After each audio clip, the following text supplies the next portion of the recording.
dalam hidup kita ni, ada orang yang dia sweet talker. Dia cakap manis. Kita pergi minta tak dapat, tapi dia kalau pergi minta dapat. Datuk Kamarudin cakap manis kat ni. Kalau dia satu orang yang dia cakap, kalau dia pergi pujuk, dia pujuk dapat.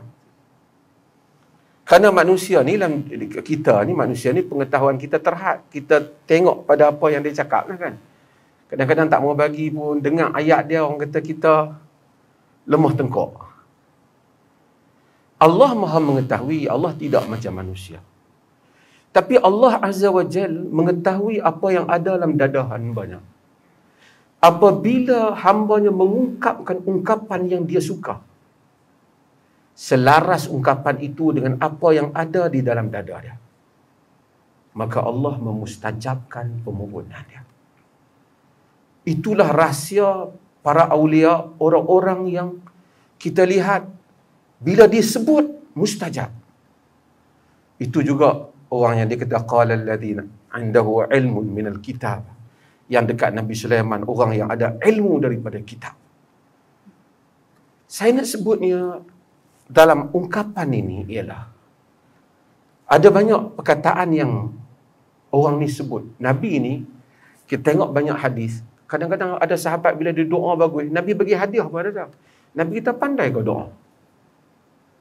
Kerana manusia ini dia panggil fiqh doa. Fiqh di dalam berdoa. Dalam doa orang ni, dia doa, Nabi dengar, bukan Nabi ajak dia, dia doa. Dia yang atuk ayat tu. Allahumma inni as'aluka, ya Allah aku minta daripada bi anna lakal hamd, bagimu pujian. La ilaha illa anta, tidak ada ilah melainkan engkau. Al-Mannan, engkau Maha memberi. Badi'as samawati wal ard, penghias langit dan bumi. Ya Dzal Jalali wal Ikram, ya Hayyu, ya Qayyum. Kemudian dia minta. Saya nak ulas yang ujung ni, ya Hayyu Qayyum, dan kemudian ya Dzal Jalali wal Ikram. Pasal tuan-tuan, banyak ustaz-ustaz di sini, mereka dengar ni macam ulangan je lah. Tetapi bagi yang mungkin yang tak dengan bahasa Arab, kita biasanya sebut Hayy Qayyum ni bila kita baca ayat kursi, Allahu la ilaha illahu Al-Hayyul Qayyum. Al-Hayyul Qayyum di dalam riwayat Abi Umamah dalam Sunan Ibnu Majah, dia kata Ismullahil Azam fi salasi suwar minal Quran.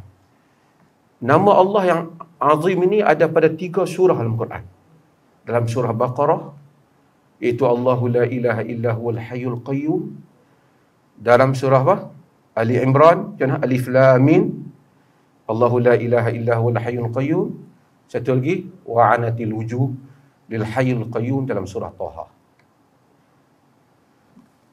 Hayyul qayyum maksudnya Allah yang maha hidup. Bila satu orang berdoa ke Allah yang maha hidup, yang berbeza, yang sama sekali tidak. Kita hidup kita bergantung dengan kurniaan Allah. Allah yang maha hidup tidak memerlukan ruang untuk dia hidup, kerana ruang diciptakan oleh Allah. Tidak memerlukan masa untuk hidup, kerana masa dan ruang dicipta oleh Allah. Space dan time, ini yang menjadi perbalahan di kalangan ahli-ahli falsafah dan juga ahli-ahli fizik. Dan Tuhan yang mencipta ruang dan masa. Sebab itu Tuhan tidak terikat dengan sistem masa, dan Tuhan tidak terikat dengan ruang. Walaupun Tuhan boleh kejadian dan Allah boleh bertindak dalam masa dan berada di dalam ruang mengikut kehendaknya yang menguasai segala-galanya. Tetapi Allah Hayy, yang maha hidup. Bila satu orang doa dengan memanggil Ya Hayy, wahai yang maha hidup, Ya Qayyum, yang wahai yang mana seluruh kehidupan bergantung kepada kehidupannya.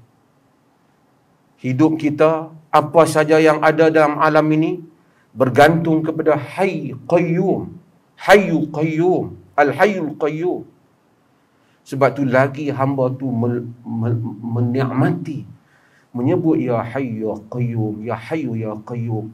Sebab dalam doa, Ya Hayyu Ya Qayyum, birahmatika astaghis. Wahai Hayyu Qayyum, wahai Hayyu Qayyum. Allah memustajabkan doa dia.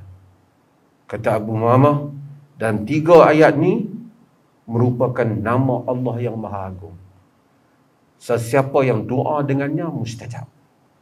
Mungkin kita tanya, kenapa kita doa tak mustajab? Kerana mungkin kita baru boleh indah di lidah, kita belum indah dalam jantung hati kita. Untuk itu, untuk membolehkan manusia ini menikmati kalimah nama Allah, sehingga apabila dia sebut, mustajab. Ada hamba Allah, dia doa je mustajab. Macam Al-Bara bin Azif. Aina kafaika ya Bara? Mana 2 tanganmu wahai Bara?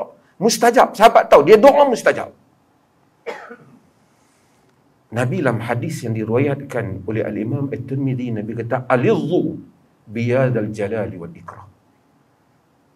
Kamu sentiasa lazimi dengan Ya Dzal Jalali wal Ikram. Ya Dzal Jalal, wahai yang jalal. Sebab kita panggil Jalalatul Malik, Arab panggil, untuk raja.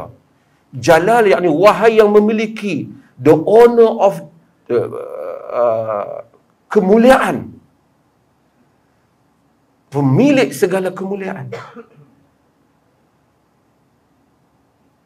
Dan ikram kepada memuliakan.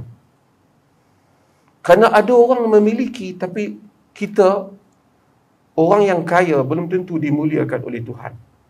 Tapi kalau Allah mulia, walaupun dia sapu sampah, dia mulia di sisi Allah. Sebab itu Allah Dzal Jalali wal Ikram. Allah itu yang memiliki kemuliaan, dan dia yang mengikramkan, yang memuliakan siapa yang dia kehendaki. Sebab itu Nabi kata sebut, Ya Dzal Jalali wal Ikram. Alidhu, Ya Dzal Jalali wal Ikram, Ya Dzal Jalali wal Ikram, Ya Dzal Jalali wal Ikram. Sehingga sehingga nama itu benar-benar terpahat dalam diri kita. Ketika itu mustajab doa kita. Mustajab. Sebab itu Ya Hayyu Ya Qayyum, Ya Dzal Jalali wal Ikram. Tapi Ya Dzal Jalali wal Ikram, Ya Hayyu Ya Qayyum. Apa artinya Nabi SAW menyuruh kita membanyakkan istighfar? Sekali pun dah minta ampun dah. Kerana tak sama manusia ini. Kalau kita astaghfirullah, dan termasuk salah satu lafaz istighfar ialah astaghfirullah alladzi la ilaha illa huwal hayyul qayyum wa atubu ilaik. Kenapa Nabi suruh istighfar banyak kali? Kerana manusia ni kalau sekali kadang-kadang astaghfirullah, dia tak rasa.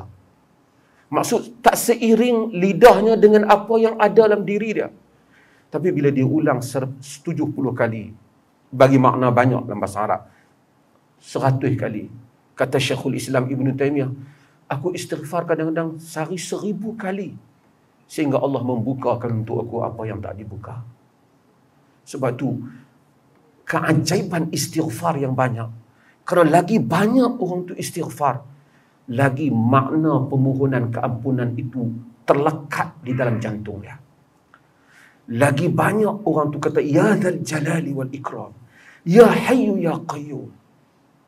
Bila dia melaziminya, kita akan melihat kemustajaban doa hamba-hamba Allah di muka bumi ini.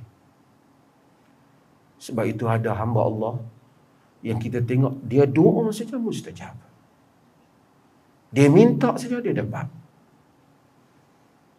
Kerana bukan kerana pengetahuan dia lebih pada pengetahuan kita, tetapi makna kalimah, makna nama Allah yang Allah kata walillahil asmaul husna fad'uuhu biha.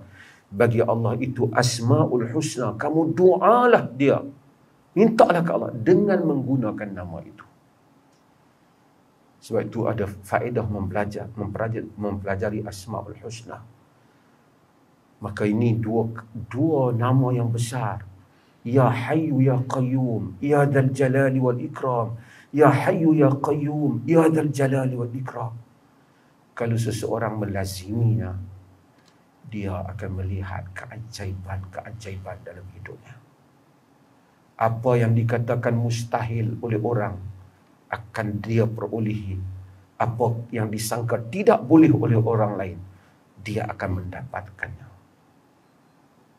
Kerana dia bergantung kepada Al-Hayy yang maha hidup, Al-Qayyum yang menegakkan segala kehidupan. Ya Dzal Jalali wal Ikram, Dzul Jalali wal Ikram.